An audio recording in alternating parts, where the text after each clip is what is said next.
The Ghost of Medway Services. A story by Neil M. Thorne. Part 5.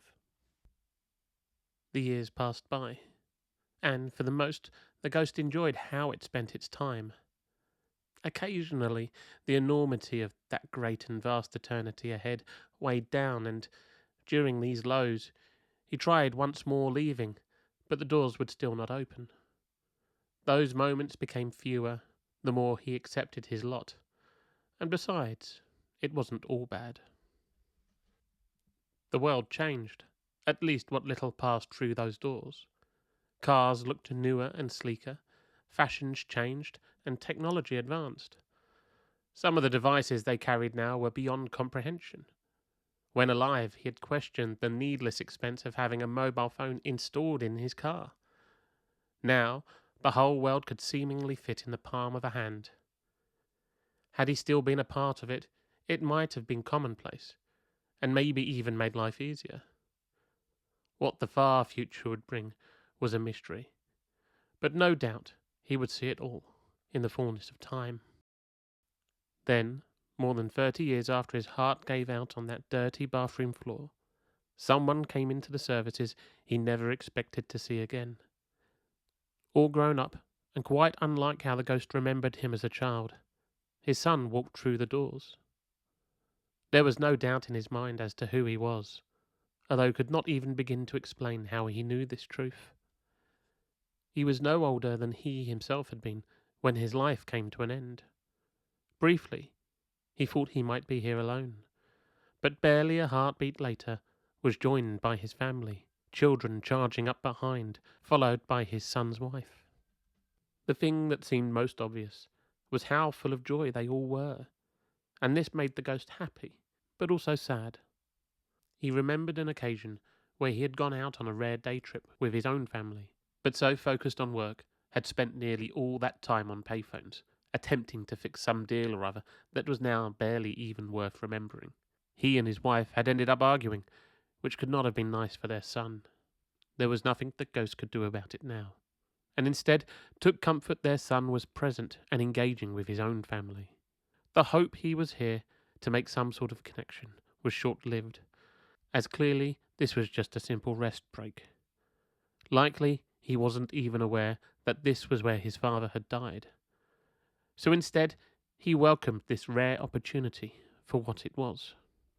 This stop was full of all the chaos a family day out most would expect, with laughter, excitement, and impatience, the kind of thing that would have once ruined the ghost's day. But now he couldn't get enough of it. These were his grandchildren, although he would never know them beyond this moment. But, for however long it might last, he would be here for them.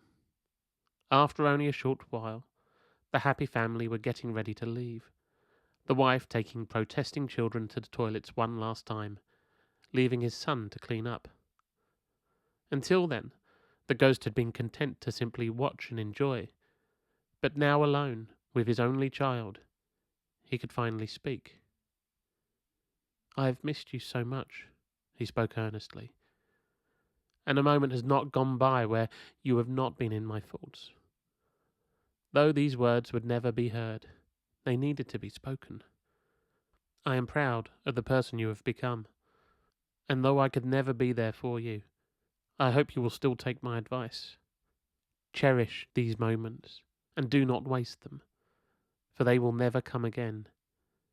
And remember, I will always love you."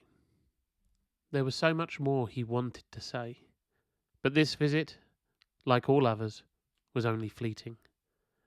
Soon reunited, the happy family now made their leave.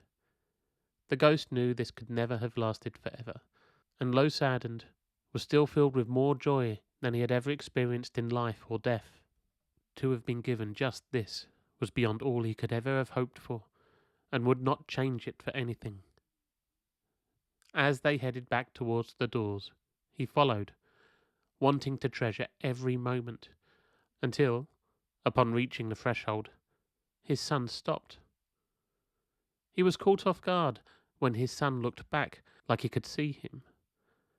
The moment passed quickly, but ever so briefly, A knowing smile came to his face. It spoke more than any words could ever say, and without a doubt the ghost knew this was goodbye. Then, with a call to hurry up, his son headed out after his family, without looking back. If it were possible to cry, he would have done so, just as much as laughed. Then, after having watched them drive away, the ghost came to notice that the doors were still open. There was no one else nearby, and he wondered if they could be broken, but they were not. And in that moment, realized they were waiting for him. He pushed forward carefully, and there was now nothing holding him back. The freedom that had been denied so long was now his for the taking. In that moment, he found himself scared of that unknown frontier, but also remembered feeling exactly the same when gasping his last breath all those years before. Though what followed was not easy, it had brought him to this moment. Fear was only natural, and so he did not let it overwhelm, and instead embraced that feeling. Now, after almost as many years as he had once lived, he realized he was not yet ready to make that leap, and for no other reason than wanting to see who came through those doors next. For so long he had thought of this place as the worst services in the entire country. Now, though, there was more to this building than just a convenient place to stop. People flowed through it like lifeblood, enriching the very earth, and he could not imagine death without them. There were countless interesting souls out there still waiting to drop in, and he wanted to meet as many as he could. As for whatever lay beyond those doors, the ghost knew there were no demands being placed.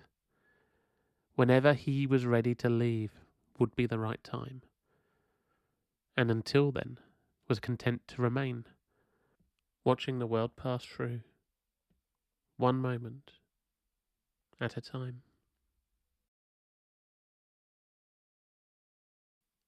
Thank you for listening, and if you have enjoyed the Ghost of Medway services, please feel free to like and subscribe for more stories.